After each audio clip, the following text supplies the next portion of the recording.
All right, let's get into the notes of the week. First, Let's do it. news note of the week. Officials moving forward with a plan to drop 2,900 pounds on Farallon Islands. This is rat killer, if I'm not mistaken, is it not? So the Farallon Islands has had this problem for a while, and they have over 1,000 mice running around this, wildlife-rich island. It's about 30 miles off the coast of San Francisco, and it's the highest density of rodents on the planet.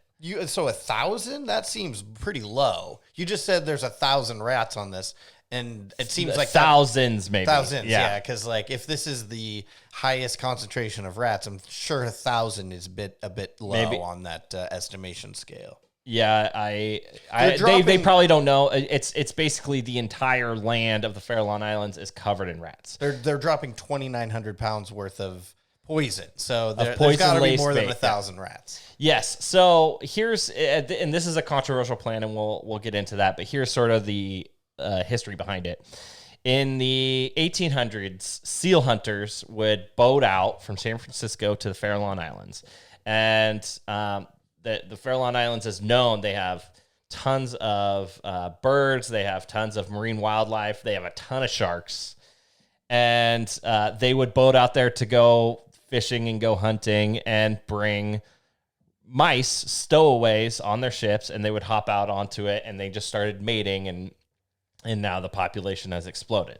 So wildlife officials don't know what to do about this because it impacts the ecosystem a ton of different ways. They eat stuff, and they've brought like owls to the area, which is super weird.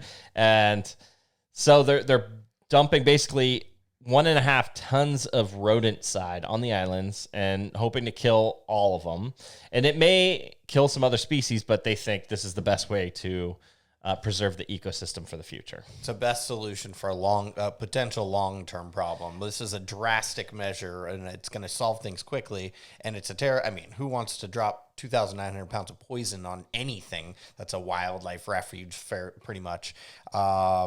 I can't say I disagree with this, though, Yeah, so it's with everything we do like this, there seems to always be something else that we haven't figured out that it's going to go wrong with it. We talked about it when we were on the Trinity River, where they're trying to form the river their own way, and we try to play God a little bit too much with our natural resources.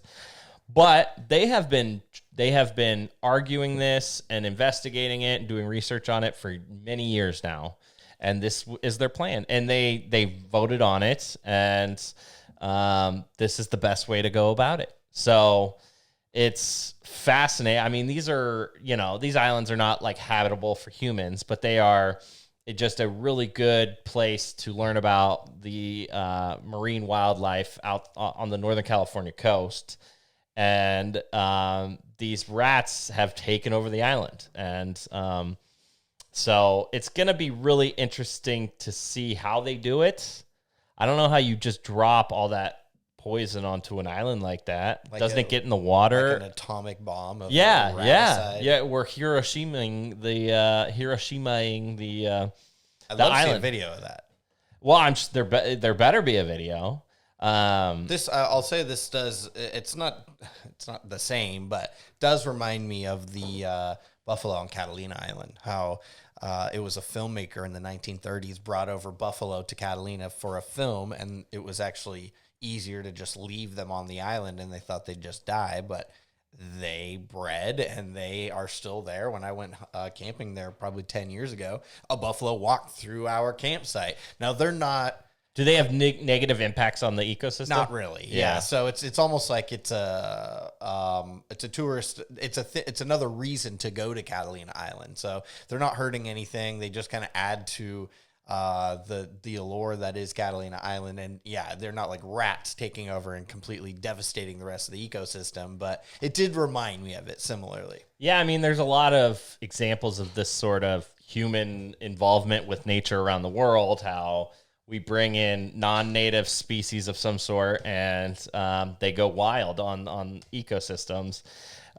So they're planning to do this in 2021 and 2022, late fall, winter, when the bird populations are historically low. just to limit the amount of birds they kill.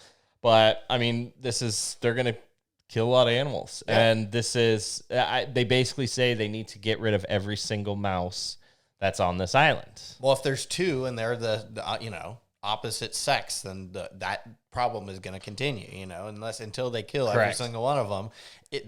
They tend to breed in an exponential number. And I've read a lot about this, and this does seem to be the best possible outcome. I just want to say that there are always repercussions. It's the butterfly effect, right? It's anytime you do something, there are different outcomes that you couldn't have ever foreseen. And I wonder if that will be the case this time.